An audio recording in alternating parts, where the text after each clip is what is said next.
Hello. So I've been interested in printmaking in general for a long time now. So like especially screen printing, but also lino printing. And for explorations, I wanted to experiment with a lino printing technique that I'd never tried before, which is reductive lino printing.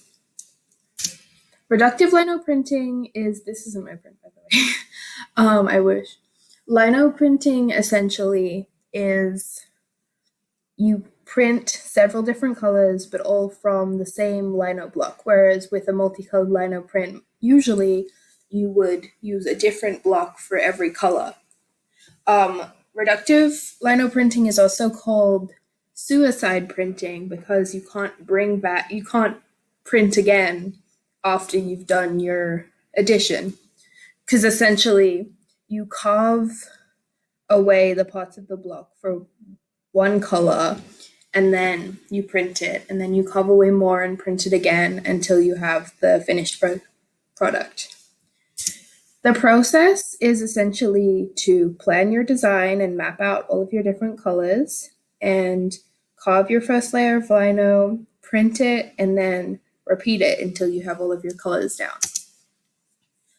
Also, an important part of any multicolored lino printing or just any printing in general is registration. So the print gets on the paper in the same area every time that you print it. This is a registration rig that's like a proper professional one. It's made out of wood. But I didn't have wood, so I glued a lot of cardboard together in layers, and it worked. It worked okay, just okay. But it's easier than making something out of wood. So essentially, your lino block goes in here, and then the paper lies on the top. So for my design, I found this little doodle that I did months ago at the Natural History Museum in New York, and I kind of developed it into a drawing with multiple colors for my actual design, and then I drew it onto the block and mapped out where all the colors would be. This is my printing of the first layer. As you can see, I carved away all of the areas of the block which were to remain white, and then I printed all of my sheets.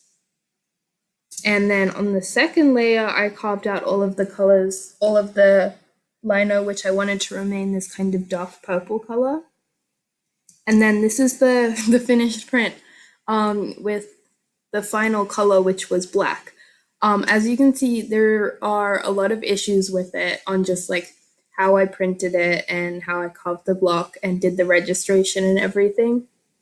But overall, I think for my first time doing a kind of reductive lino print, and also I don't do lino printing that often. I do more screen printing when I do printmaking. So I'm pretty happy with it. My main concerns are the colors. As you can see, the dark purple and the black don't contrast very much. And so if I were to do this again, the dark purple would be like a way lighter brown or something. I would rethink all of the color schemes to make it more of an effective design. I would also take more care when carving because I absolutely destroyed some of the detail in my print just by carving too excitedly and not being patient enough. And I would also be more careful with my little carving gouge so I wouldn't cut my finger, which it really hurts. It's a pain. So yes, that was my presentation. I plan on using this technique again in the future. I think that carving lino is a very therapeutic thing to do, and it's really enjoyable. And of course, I think that printmaking is a very interesting medium because it has a lot of history to it,